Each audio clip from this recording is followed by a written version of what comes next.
They sold the fantasy of freedom before they ever had to answer for what was happening inside their own walls.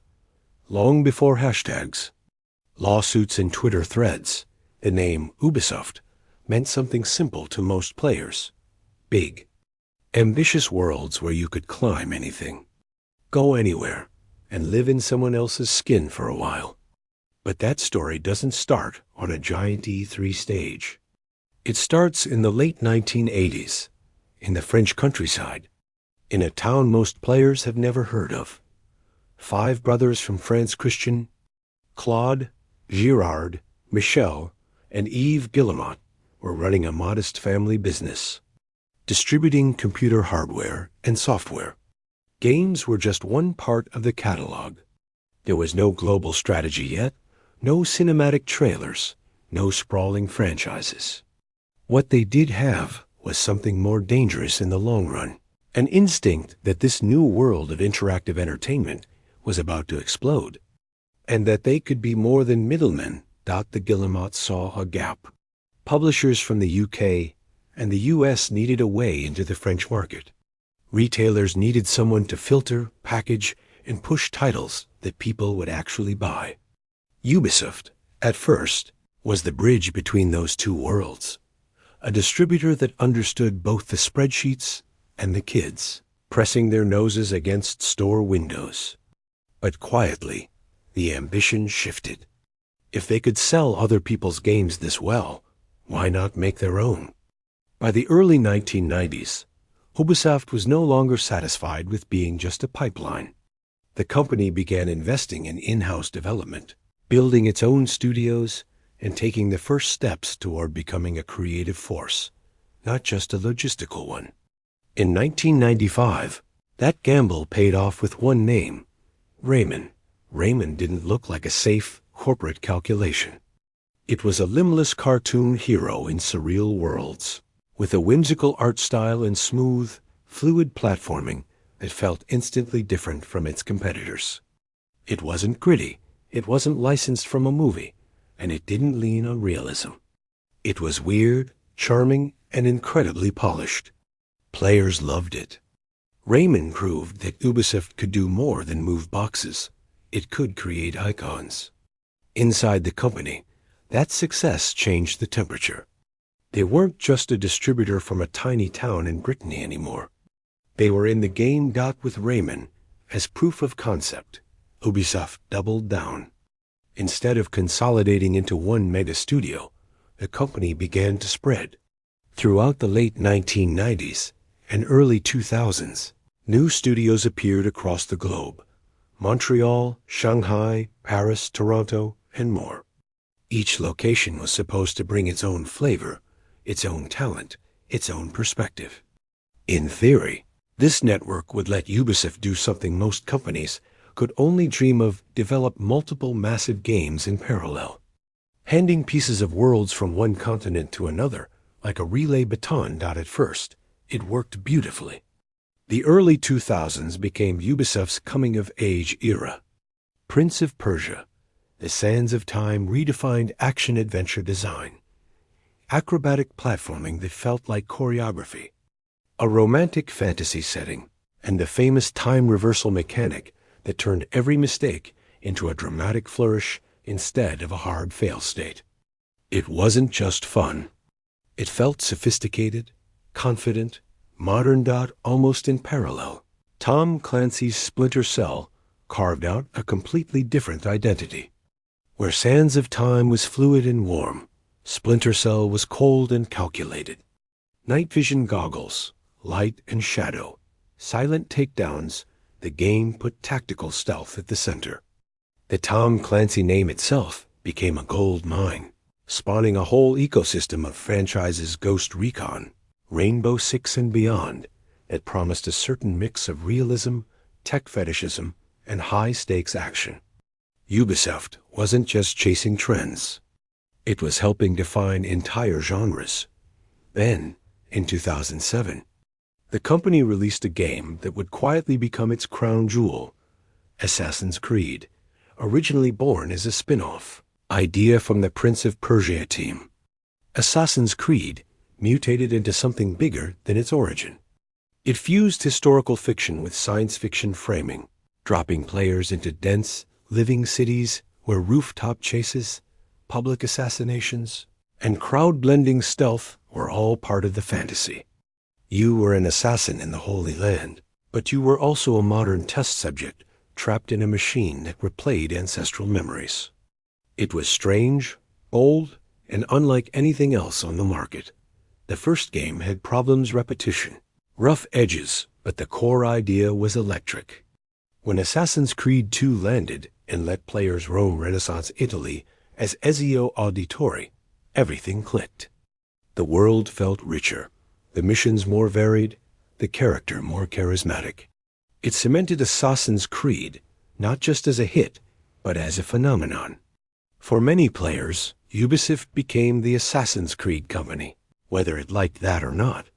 Behind those games, a particular corporate culture was forming.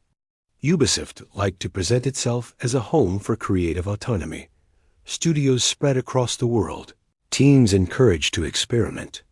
Leadership roles often filled by people who had come up through development rather than pure business. On paper, it was a dream and international collective of creators, each bringing something unique to the table, linked together by a loose but powerful editorial vision at the top. Throughout the 2010s, that system pumped out new franchises. Far Cry evolved into a signature open-world series of its own, with charismatic villains and chaotic sandbox gameplay. Watch Dogs attempted to channel hacking and digital surveillance into a near-future playground. The Division explored co-op looter-shooter territory in a collapsed New York and Washington. DC Ubisoft's catalog became a grid of big brands, each promising its own flavor of open-world adventure, co-op, or tactical challenge. Financially, the company was on a roll. Annual releases became cornerstones of the gaming calendar. E3 showcases turned into rituals where fans waited to see what Ubisoft would roll out next. Another Assassin's Creed, a new Tom Clancy game, a left-field indie-style experiment. Investors saw a publisher that could reliably ship huge titles year after year. Players saw enormous, polished worlds offering dozens or even hundreds of hours of content. Ubisoft didn't just join the group of top publishers. It sat at the same table as AAA Activision and platform holders like Sony, with enough firepower to anchor entire console generations. At the same time, Ubisoft was loud about being innovative. Long before open world became standard for everyone, Ubisoft was pushing large maps full of activities as its signature style. It played with second-screen experiences and companion apps. It embraced new hardware, early motion controls, new consoles, streaming tech eager to be seen on every stage and every device. Even when experiments didn't land perfectly, like the overhyped launch of Watch Dogs, the narrative was always that Ubisoft would learn, adapt, and come back stronger in the sequel. By the mid-2010s, Ubisoft had achieved a rare balance. It looked like a company that had both commercial dominance and creative freedom. It had massive franchises that printed money, and it had a reputation, at least from the outside, for letting studios take risks within those brands. Fans tuned in to Ubisoft's events expecting surprises, strange new IPs beside the usual sequels. For a time, the company felt like the embodiment of the A dream, global, confident, innovative, unstoppable. But every system has a cost, and every dream has a shadow. The same global network that allowed Ubisoft to build worlds across time zones also created distance between decision makers and the people on the ground. The same push for annual blockbusters that made investors happy also pushed teams to their limits. The same image of a bold, multicultural family of creators could, if you looked closer, hide tensions, imbalances, and people who didn't feel protected at all. On the surface, Ubisoft was riding high record revenues, huge franchises, constant visibility. Yet behind the trailers and carefully staged demos, small fractures were already spreading through the foundation. Cracks that wouldn't be obvious to players for years. Cracks that, left alone, would eventually tear open and expose a very different story about how those worlds were really being built. On the outside, Ubisoft looked like a well-oiled dream machine. On the inside, a lot of people felt like they were trapped in a nightmare they couldn't wake up from, while the world watched cinematic trailers and cheered at E3 showcases. Many Ubisoft employees were living a completely different story, one where success and creativity sat on top of a foundation of fear, harassment, and years of ignored warnings. The company sold freedom and rebellion in its games. But for a lot of the people making those games, daily life inside the studios felt anything but free. For years, Ubisoft pushed a very specific image of itself, a global, multicultural family. Thousands of developers scattered from Montreal to Paris, Singapore to Toronto, all collaborating across time zones on giant projects. In interviews and behind-the-scenes videos, it looked like a creative paradise. Open offices, international teams, casual clothes. We're all gamers here. Energy. But behind that branding, a hierarchy had formed that put certain creative leads and executives at the very top of the food chain. These weren't just managers. They were gatekeepers. Their tastes shaped entire franchises. Their decisions decided who got promoted, who stayed stuck, and whose ideas would ever see the light of day. And in that environment, the word genius became a shield, a way to excuse behavior that would get almost anyone else fired. According to multiple testimonies from current and former staff, some of these powerful figures treated the workplace like their personal playground. There were stories of crude jokes and sexual comments in the office, inappropriate touching at parties, managers who blurred every boundary because they knew they were protected. Studio gatherings and celebrations, supposed to be moments of relief in a high-pressure job, could suddenly turn into minefields for the people who weren't part of the inner circle. For a long time, almost none of this was visible to players. The company kept shipping games. The trailers kept dropping. The numbers looked good. Inside, though, a quiet survival guide spread through whisper networks. Don't be alone with this manager. Avoid that party. Stay away from that after-work drink. Never sit too close to that person in meetings. People learned which jokes they had to laugh at to avoid being frozen out. They learned to keep their heads down. The turning point came in 2020, during a broader #MeToo wave in the games industry. The dam finally broke. Over just a few weeks, social media feeds filled up with testimonies from Ubisoft employees and ex-employees. Some wrote under their real names, others anonymously, but the patterns were disturbingly similar. Allegations ranged from sexual harassment and bullying to aggressive, unwanted advances at company events. From sexist remarks in meetings to a culture where women were routinely belittled or excluded from important decisions. Several high-profile figures were named, including senior members of Ubisoft's editorial team, the small group of powerful creatives whose opinions shaped almost every major Ubisoft title. These weren't background people. They were the architects behind franchises that had defined an entire generation of games. And now, there were claims that they'd been allowed to behave however they wanted. For years, employees described an environment where sexist jokes were brushed off as just humor, where comments about women's bodies, clothes, or personal lives were normalized, where people who spoke up risked being labeled difficult or not a team player. In some cases, those who refused advances or challenged behavior said they saw their careers quietly stall. Projects they'd been promised disappeared. Promotions never came. Invitations to meetings dried up. It wasn't always loud retaliation. Sometimes it was just silence. Journalists, especially in France, started digging deeper. What they found, through interviews and leaked accounts, suggested that none of this was new. Complaints had reportedly been raised internally for years about certain executives and managers. In theory, those should have gone straight to human resources, been taken seriously, and led to consequences. In practice, many of those complaints seemed to go nowhere.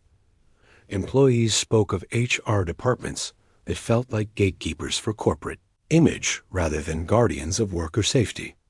People who tried to file formal reports described being discouraged, told to think about their careers, advised to work it out with the person they were accusing, or warned that pursuing a complaint could make their life at the company harder.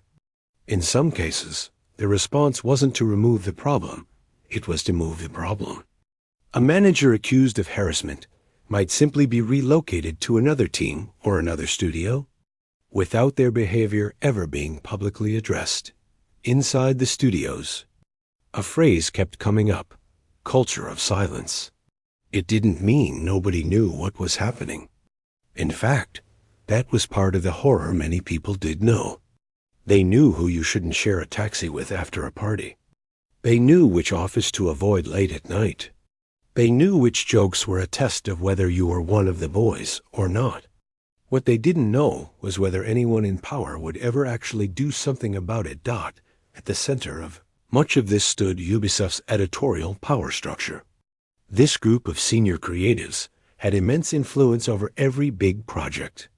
One of its most powerful figures, longtime Chief Creative Officer Serge Haskout, became a symbol of that system. In 2020, he resigned after being accused of contributing to a toxic culture that tolerated sexism, intimidation, and abusive behavior.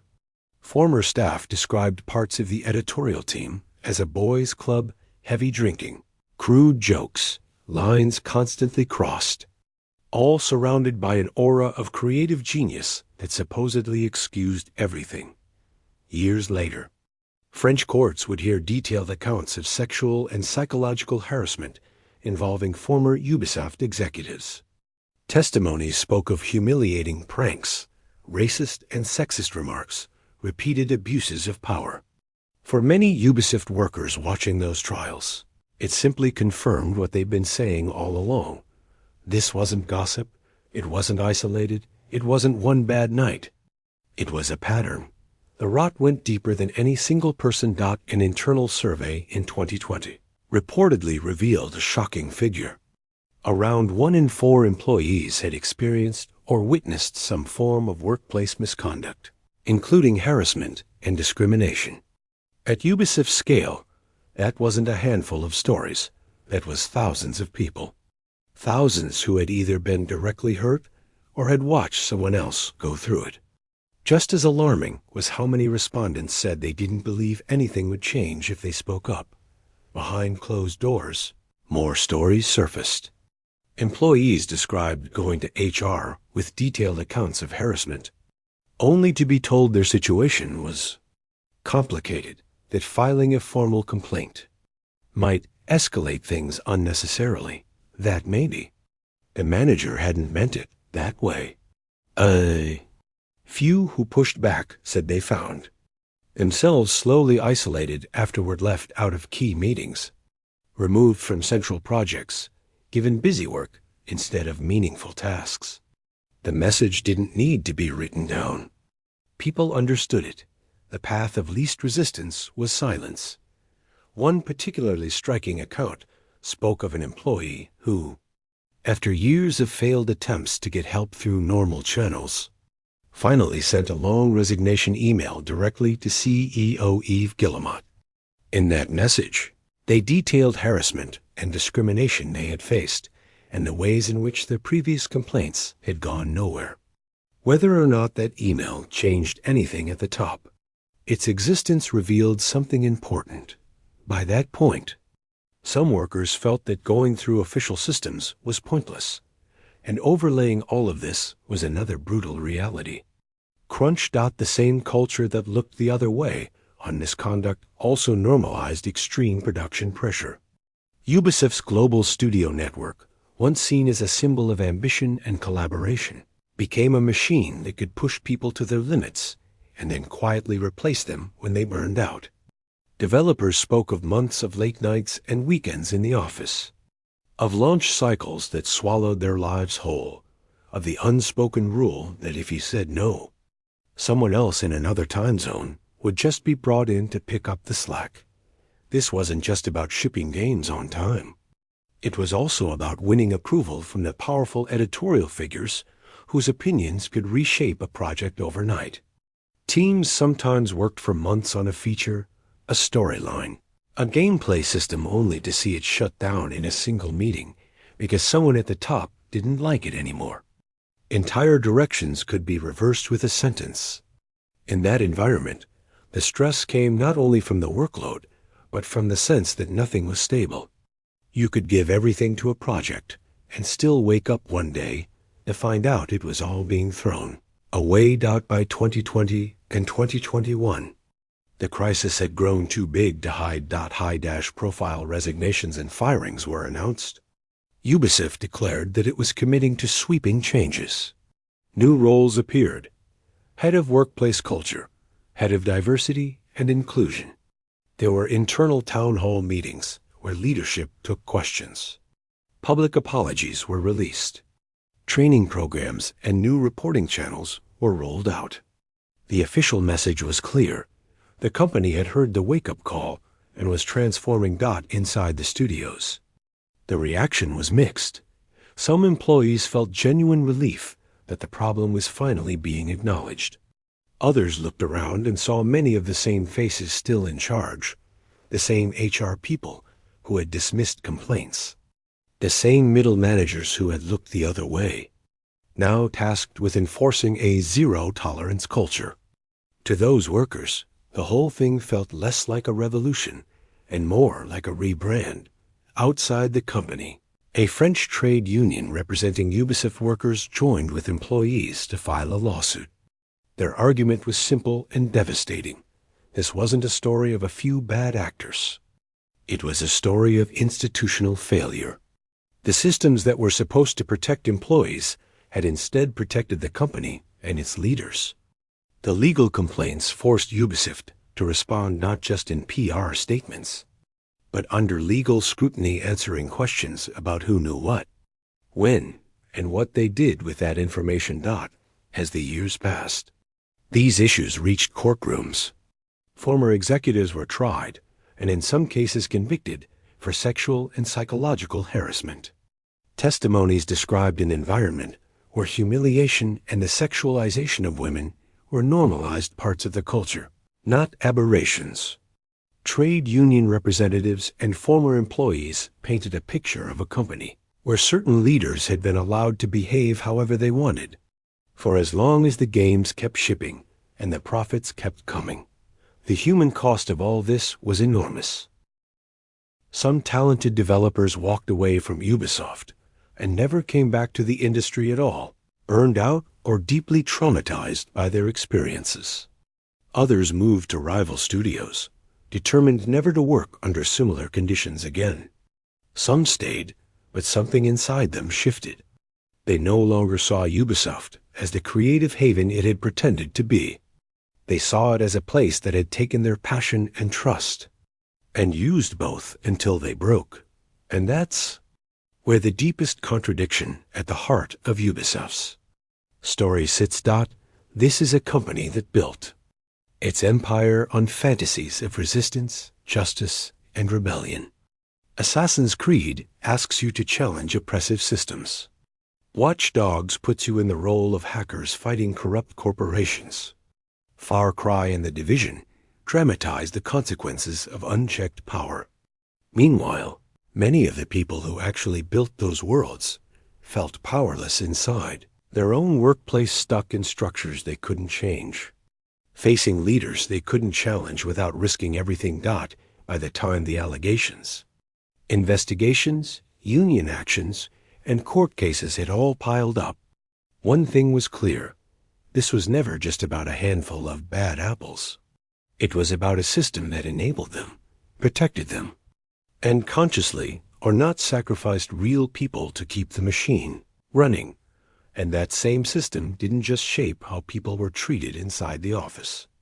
It also shaped the games themselves, the way they were built, the pace at which they were released, and the exhaustion that slowly seeped into every corner of Ubisoft's biggest franchise. By the late 2000s, Assassin's Creed wasn't just another Ubisoft IP. It had quietly become the company's beating heart, the franchise that defined how Ubisoft made games, how it marketed itself, and eventually, how it began to lose its way. The first Assassin's Creed arrived in 2007 as a strange, ambitious experiment. It dropped players into the cities of the Holy Land, Jerusalem, Acre, Damascus, wrapped inside a sci-fi frame about a corporation mining ancestral memories. On paper, it sounded convoluted. In practice, there was a simple, powerful fantasy at the center, being a hooded assassin moving through dense crowds, scaling impossible heights, and striking in broad daylight before vanishing into anonymity. The game had obvious flaws: repetitive mission structure, clunky pacing, a loop that felt thin once you understood its tricks.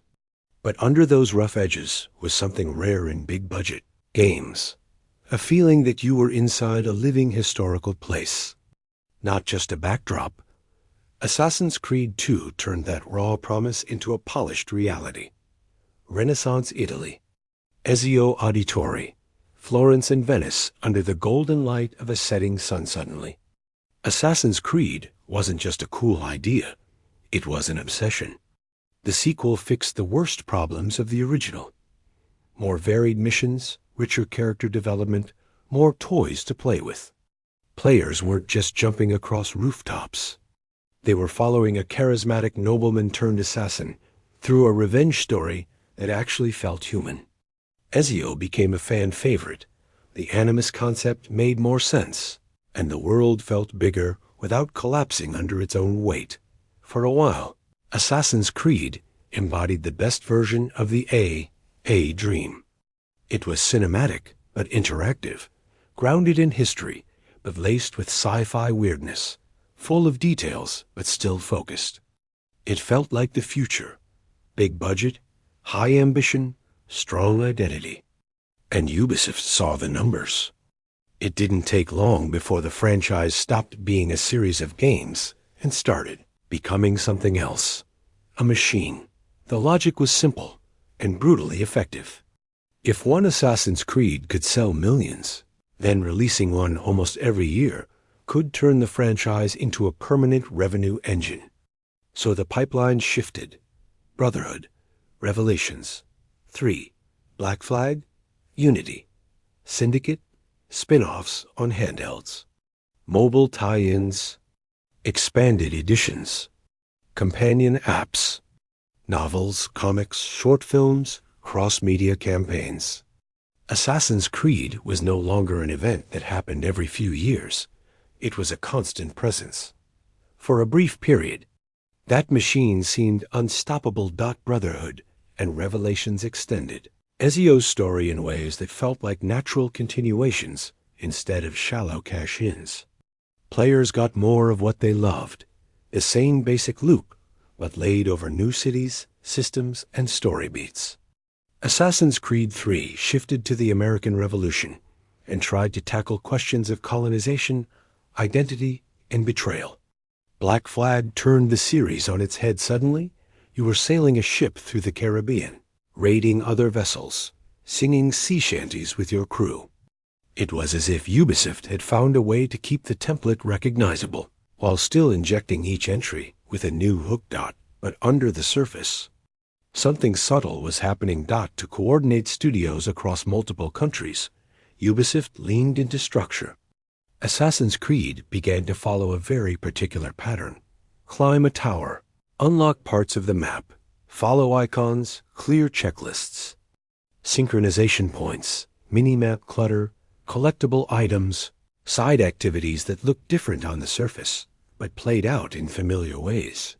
From a production point of view, it made sense.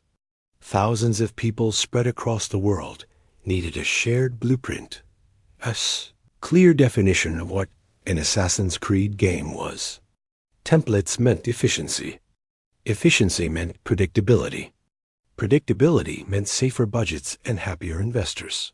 For players, though, that predictability came with a price. The first time you climb a tall tower and see the camera sweep over the city, it's magical. The 20th time, in a slightly different city, with slightly different buildings and a slightly different animation, it's routine. The first time you clear an enemy outpost by stealth, it feels clever and satisfying. The 50th time, it feels like you're doing data entry in a very pretty spreadsheet. The more Ubisoft refined its internal formula, the more that formula began to show through the cracks. This wasn't just an Assassin's Creed problem. It was the shape of the entire AA across the industry. Big-budget games were converging on the same idea. Cinematic storytelling plus massive open worlds plus value for money measured in hours of content. Ubisoft was simply one of the clearest examples of what that model looked like when pushed to extremes. Every new Assassin's Creed needed to be bigger. Bigger cities, bigger maps, more systems, more side quests, more collectibles, more ways to spend time. The assumption was that more content automatically meant more satisfaction. Then came Assassin's Creed Unity, and the illusion shattered. Unity was marketed as a true next-gen leap. Set during the French Revolution, it promised densely packed crowds, seamless co-op, unprecedented detail in the streets of Paris. The trailers oozed confidence. This was Assassin's Creed reborn for new hardware. But when the game finally launched, the story that everyone started telling wasn't about revolutionary AI or gorgeous architecture. It was about bugs, faces melting into nightmare masks, characters falling through the world, performance issues, broken quests, clipping, crashing, glitching. Social feeds filled up not with awe, but with clips of the game falling apart. Whatever brilliance existed in Unity's world design was buried under the perception that the game simply hadn't been ready to ship. Unity became a symbol, not just of Assassin's Creed's problems, but of the entire pipeline's fragility. Players didn't see an ambitious game that stumbled. They saw an annualized franchise pushed out the door before it was finished. The yearly release schedule stopped looking like impressive discipline and started looking like a factory line that couldn't stop moving, no matter what condition the product was in. Syndicate, which followed Unity and took the series to Victorian London, was in many ways a better game. It improved on systems, refined stealth, delivered strong characters and interesting missions. But the damage done by Unity lingered. For many people, Syndicate wasn't a must-play. It was one more entry in a series that felt like homework. That was the turning point for a lot of players. Assassin's Creed was no longer a guaranteed event. It was something you might skip just this year and maybe never come back to. Inside Ubisoft, the machine kept running. Studios were still coordinating across time zones. Editorial leaders were still shaping projects. But there was a growing recognition that the formula had reached its breaking point. You could only climb so many towers, clear so many icons, and follow so many similar mission structures before the magic evaporated. The answer, Ubisoft decided, was reinvention. Origins marked the first big pivot. Set in ancient Egypt, it reimagined Assassin's Creed as more of an RPG, bigger focus on loot, stats, levels, gear rarity, skill trees. The old stealth-first, mission-hub structure loosened, replaced by sprawling landscapes, random encounters, and enemy scaling. Odyssey pushed even harder into RPG territory. Choices in dialogue, multiple endings, more emphasis on combat builds. A world so large that it felt less like a map and more like a lifestyle commitment. Valhalla took that model and stretched it further with Viking raids, settlement building, and a playtime that could easily reach 100+ hours. On paper, it was a smart move. The old formula was creaking. Players were gravitating toward games like The Witcher 3, Skyrim, and other RPG-heavy experiences. Assassin's Creed could evolve with the times, becoming not just a stealth action series, but a go-anywhere, do-anything role-playing behemoth.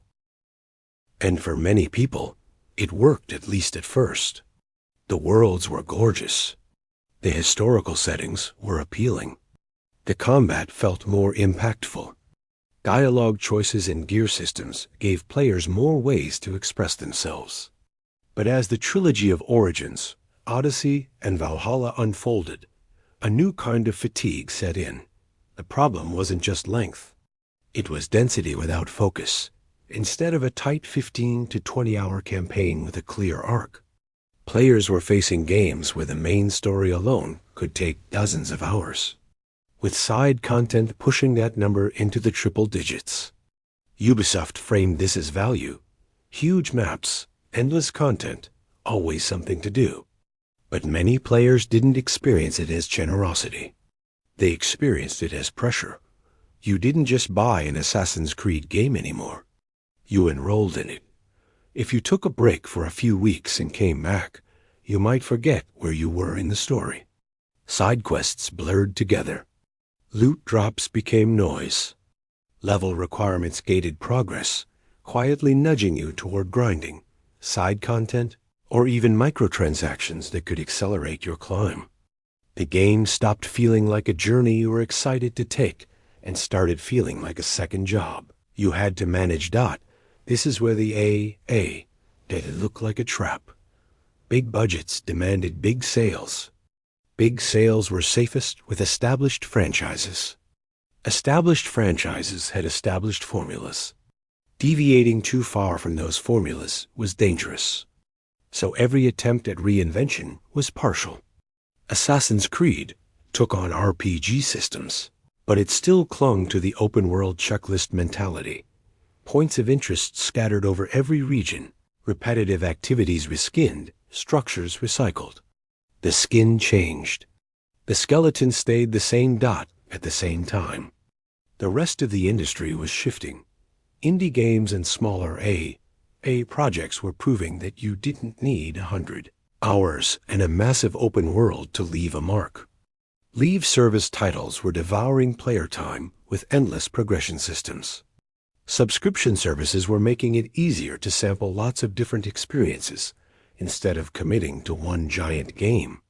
As players got older, jobs, families, responsibilities, the idea of sinking 80 to 100 hours into one campaign became less appealing. No matter how beautiful the world was, Assassin's Creed, sitting at the center of Ubisoft's strategy, felt increasingly out of sync with that reality. The irony is brutal. The series has always been about resisting control assassins rebelling against Templars. Free will versus systems of domination, breaking out of invisible structures. Yet as a product, Assassin's Creed was now deeply constrained by its own systems. Marketing expectations, production pipelines, shareholder demands.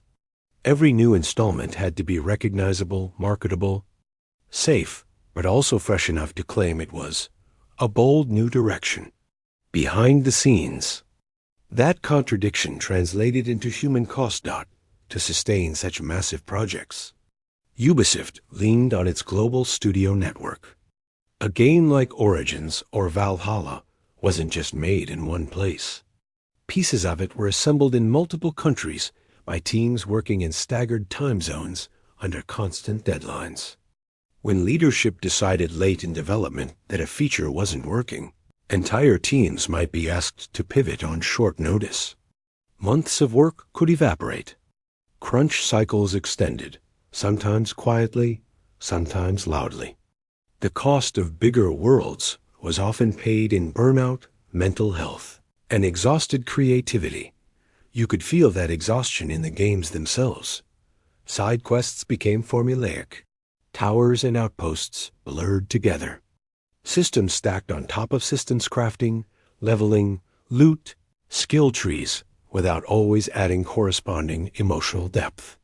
The series, which had once felt like a collection of ambitious ideas, started to feel like a collection of processes. It ran on momentum. It knew how to produce content. But knowing how to produce content and knowing how to create meaning are not the same thing. Players noticed. Some still loved each new release, settling into the rhythm of exploration and slow progression. Others bounced off quickly, overwhelmed by the scale or turned off by the grind. Many simply checked out of the conversation altogether. They stopped watching trailers, stopped caring about lore, stopped debating theories about the Animus and the first civilization. Assassin's Creed hadn't crashed in a single catastrophic failure. It had slowly eroded its own urgency. The series became a mirror for gaming's broader crisis. It showed how the very things that made big-budget games impressive, their size, spectacle, and production value, could also make them fragile and repetitive. It showed how a franchise could lose clarity when it tried to be everything at once. Action game, stealth game, RPG, sandbox, live service adjacent, all while carrying the weight of its own history. It showed how a company could be trapped by its own successes, unable to take real risks because those risks might disrupt the only model it knew how to scale. And all of this was happening at the same time as the internal rot inside. Ubisoft harassment, toxic leadership, crunch was quietly poisoning the ground those games grew from. The creative fatigue visible in Assassin's Creed wasn't separate from the workplace problems. It was connected. A culture that burns people out, that protects abusers, that prioritizes schedules and brands over human beings, isn't a culture that can sustain genuine innovation forever. It can maintain output. It can polish the machine. But eventually, the cracks show. Assassin's Creed began as a symbol of what games could be at their best. Bold, risky, strange, ambitious. Over time, it became a symbol of what happens when that ambition gets absorbed into a rigid, risk-averse industrial system. The maps grew. The budgets swelled. The trailers got prettier. But the emotional core, the sense that each new game was necessary, that it existed for a clear creative reason, became harder and harder to feel. What started as a story about assassins fighting invisible empires turned into something else. A story about a franchise struggling against its own invisible empire of expectations and constraints. A series built on fantasies of climbing out of systems found itself locked inside one.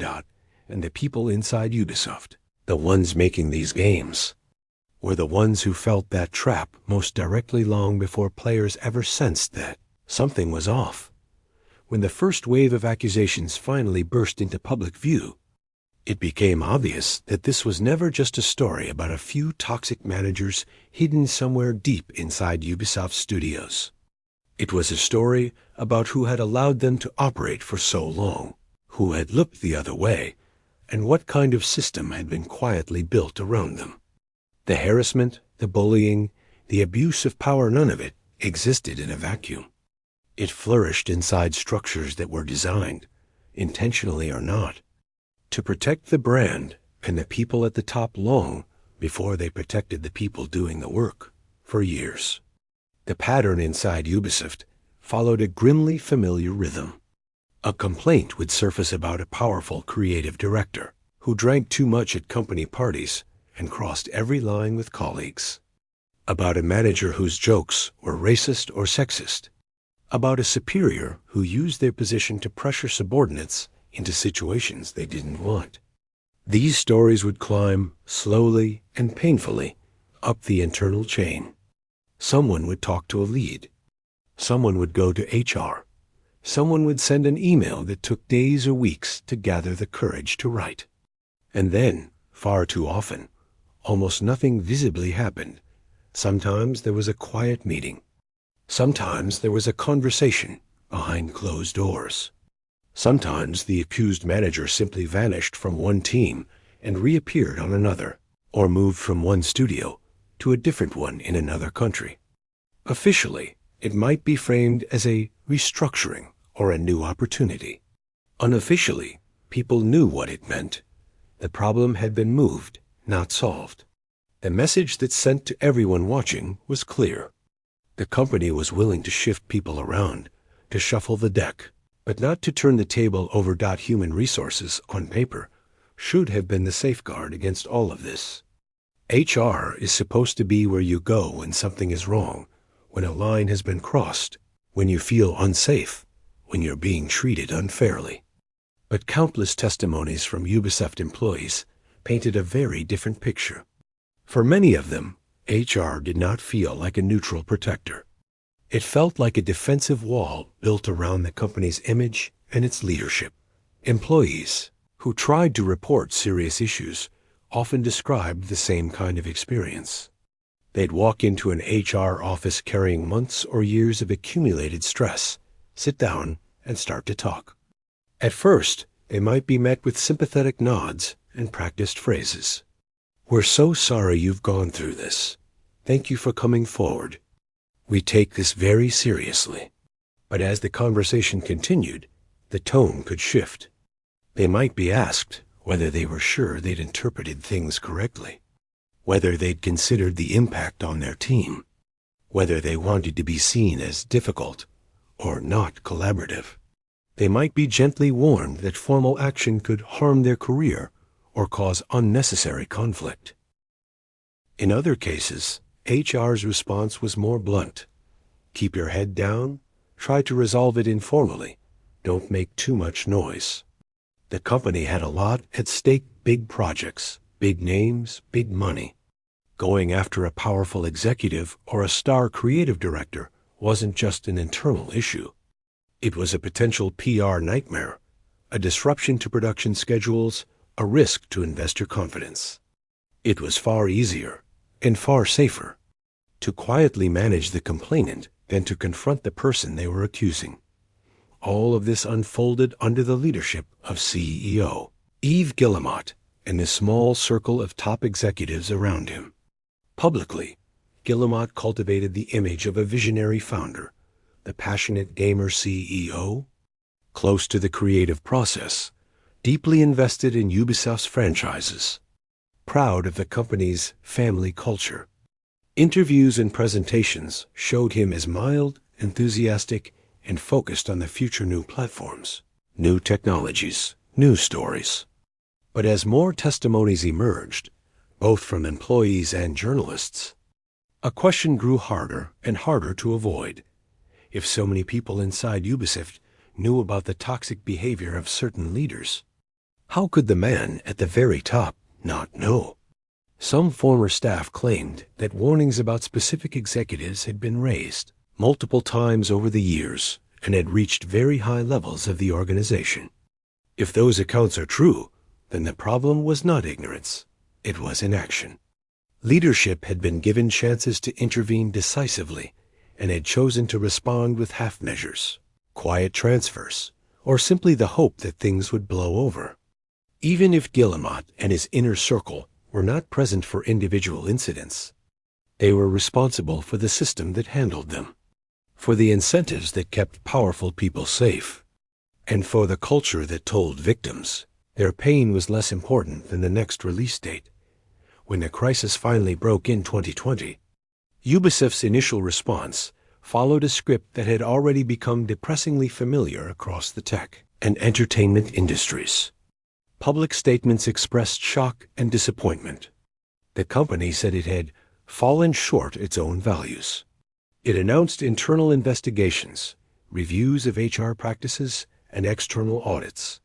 Some high-profile figures resigned or were asked to step down. From the outside, it could look like a major cleanup operation was underway. Inside, the view was more complicated. For some employees, any public recognition at all felt like progress. After years of being ignored or dismissed, seeing powerful names actually leave the company was a kind of vindication. But others looked closer at how those departures were handled and what they implied. Not every executive left in disgrace. In some cases, There were reports of generous severance packages or quiet exits with minimal public accountability.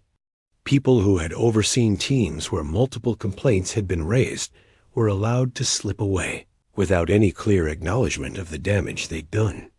To the victims who had risked their reputations and careers by speaking up, it felt like salt in the wound. At the same time, Ubisoft began to aggressively reframe the narrative. Town hall meetings were organized where leadership answered pre-screened questions. The company announced new roles: heads of workplace culture, diversity and inclusion, ethics and compliance. Mandatory training sessions were rolled out. New reporting channels and hotlines were advertised. In every communication, the company emphasized that it had listened, that it was changing, that this was a turning point. But inside the studios, many people couldn't ignore one simple fact. A lot of the same faces were still there.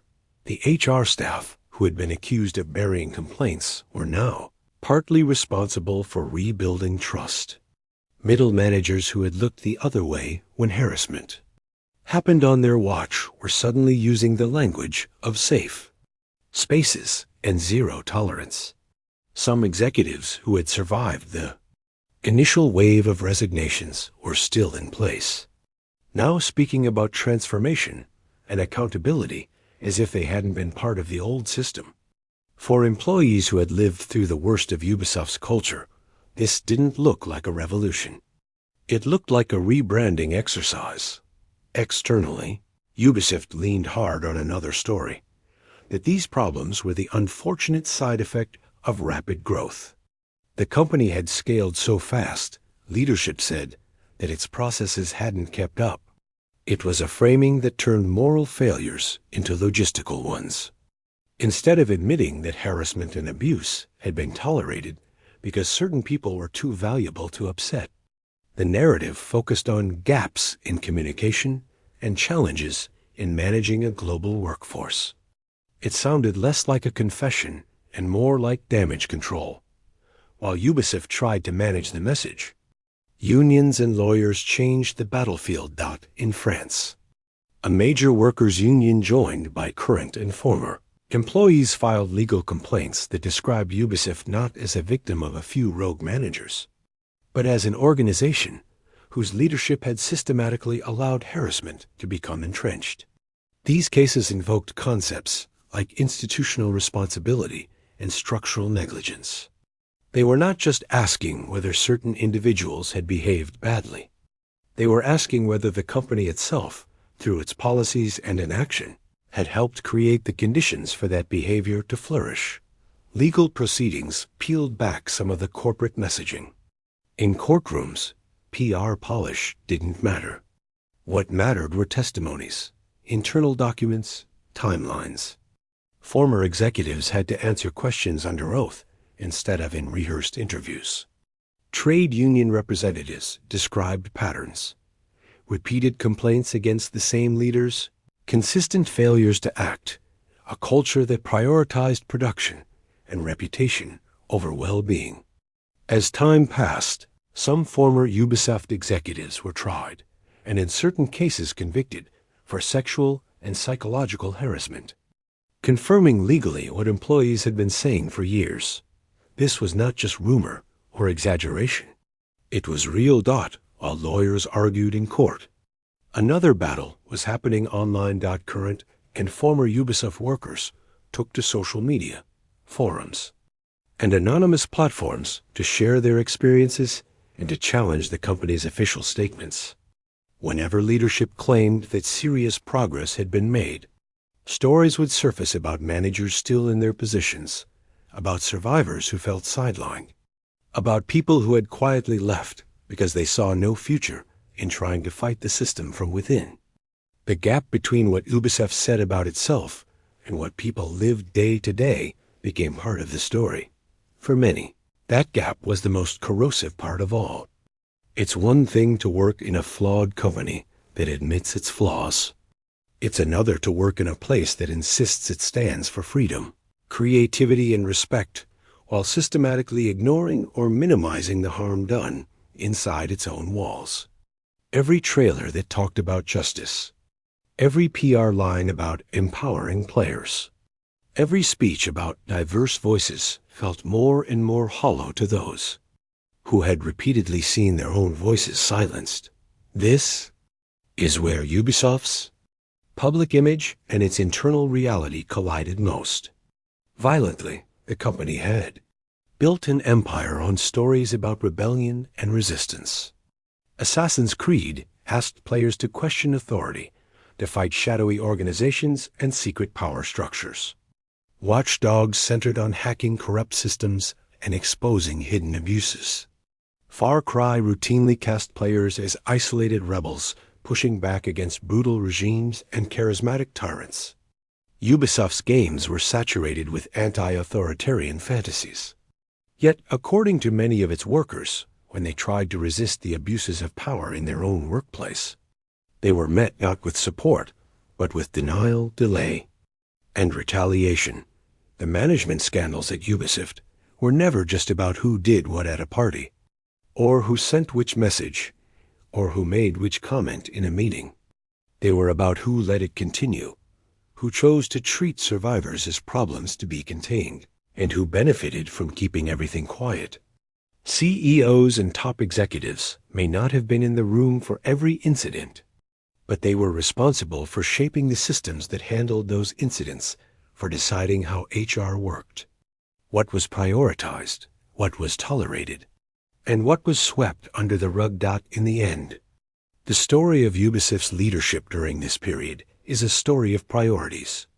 When faced with a choice between protecting vulnerable employees and protecting powerful figures, too often the company chose the latter.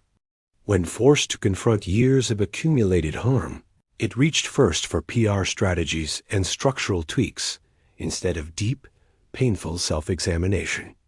When it talked about change, it often did so in ways that felt carefully calibrated to reassure investors and the public more than the people who had actually been hurt.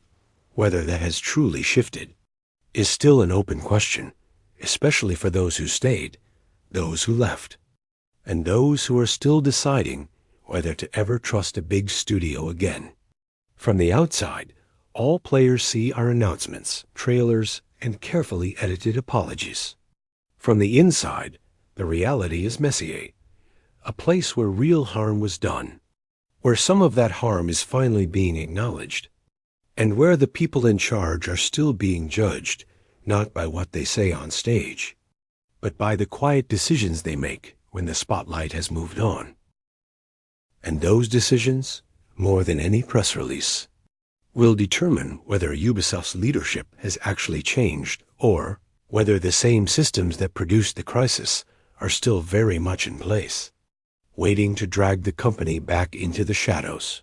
The moment the world stops paying attention, in the aftermath of everything, the scandals, the lawsuits, the exhausted teams, the bloated games, the public backlash, it was easy to tell a simple story about Ubisoft, a giant that flew too close to the sun and finally burned. For some players and many former employees, the company's fall in reputation felt like a kind of delayed justice, a reckoning for years of ignored warnings and quietly buried pain. But real life rarely gives you clean endings. Massive companies don't usually explode in a single dramatic moment. They sag, they twist, they deform and adapt. They keep moving because they have to. The question hanging over Ubisoft wasn't, will it die tomorrow? But something much more uncomfortable. What is it turning into now? On the surface, not much seems different. Games are still announced with cinematic trailers and carefully engineered hype. Ubisoft Forward showcases roll out new projects. Another Assassin's Creed, a remake of a classic, a live service experiment promising years of updates. Investor calls still talk about pipelines, projections, and growth. To the outside world, Ubisoft continues to look like what it has always been, a factory for large, loud, expensive worlds. But under that surface, another story is playing out, one that's Messier, quieter, and much harder to measure for some people inside the company. The wave of scandals and the creative fatigue around franchises like Assassin's Creed and Far Cry acted like a brutal alarm clock. It forced conversations that had been pushed aside for years. About crunch, about abusive managers, about who gets to lead projects, about why so many games all started to feel the same. Younger developers, or those who stayed after others left, weren't impressed by slogans anymore. They'd heard family, values, and creativity used as shields too many times. What they wanted was simple and radical at the same time. A workplace that doesn't destroy them. And games that exist for reasons other than filling a quarterly roadmap dot inside different studios. That pressure shows up in small ways. A producer pushes back against an impossible deadline. A team insists on cutting features instead of forcing last-minute crunch. A group of writers argues for a smaller, more focused story instead of another 100-hour epic. None of these decisions make headlines, but they're the kind of internal battles that decide whether change is real or cosmetic dot at the same time. The world around Ubisoft is shifting in ways that make the old AAA model look less and less stable. Indie developers are winning awards and attention with games made by 10, 20, 30 people projects that cost a fraction of a blockbuster's budget but land like a punch to the chest. Smaller A studios are figuring out how to make sharp, contained experiences that respect players' time. Live service games consume hours like black holes. Subscription platforms encourage sampling instead of long-term monogamy to one franchise. In this ecosystem, betting everything on a handful of enormous, expensive, familiar franchises starts to look less like a safe plan and more like a high-risk addiction. For Ubisoft, that creates a tension it can't escape. On one hand, the company knows it needs to change. It has seen what happens when players get tired. Declining engagement, dropping sales, frustration online that doesn't go away. On the other hand, its entire structure, its global studios, its management layers, its investor expectations, is built around the assumption that big, recurring franchises will keep the lights on. Whenever a new Assassin's Creed is announced, there's still a reflexive hope at the top. This one will fix it. This one will carry us. You can see two futures fighting each other in the company's recent moves. In one future, Ubisoft inches towards something healthier. It allows more smaller-scale projects to exist alongside the giants. Experimental spin-offs, shorter single-player games. Titles that last 10 to 15 hours instead of 100. It spaces out major releases so teams can breathe. It listens when developers say, "We need time," instead of replying, "We need you to hit this window." It lets go of the idea that every Ubisoft game has to be an open world filled with icons. Some projects become weird, personal, even a little risky. Not all of them succeed, but failure stops feeling like a career death sentence. In that version of the story, Assassin's Creed itself changes shape. It's no longer an annual obligation, weighed down by expectations of endless content. Instead, it becomes a flexible umbrella under which very different kinds of games can exist. One entry might be a tight, stealth-focused thriller set in a single city. Another might be a character-driven story that lasts 12 hours instead of 120. A third might experiment with structure or genre in a way that would have been unthinkable during the peak of the Ubisoft formula.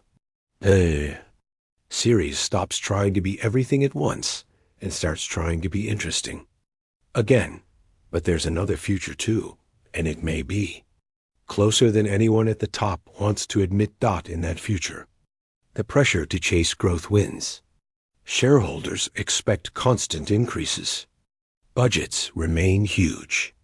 Every stumble turns into another reason to play it safe. Leadership leans harder into familiar habits. More live service systems, more monetization hooks, more content stretched across more hours. The safer path is always the one that looks the most like last year's plan. New ideas are welcomed right up to the moment they threaten the template. Then they're sanded down until they fit the mold or quietly killed in that version. All the reforms and new roles and training modules barely touch the core. The worst abuses may be harder to get away with, but the basic structure stays intact. Overworked teams, risk-averse decision-making, and games that feel like extremely polished checklists. Ubisoft doesn't implode dramatically. It just fades out of cultural relevance, one overfamiliar trailer at a time. While more agile, studios take the creative risks and no longer dares to. Which of these futures wins depends on something very simple and very hard. Who actually gets to decide what Ubisoft is if the same narrow circle of executives and editorial leaders continues to control every big decision hiring, greenlighting, scheduling, direction, then there is a limit to how much can really change. You can paint new slogans on the walls, bring in external consultants, and announce ambitious plans in all-hands meetings. But if the internal incentives stay the same, hit the metrics, protect the brand, then the underlying behaviors will eventually snap back to where they were. Real change would mean something much more uncomfortable. It would mean acknowledging openly that the old system didn't just struggle at scale, it hurt people. It would mean accepting that some of the leaders who thrived in that system are not the right people to build what comes next. It would mean promoting new voices, especially those who weren't part of the old inner circle people from different backgrounds, different countries, different disciplines, with different ideas about what a Ubisoft game can be.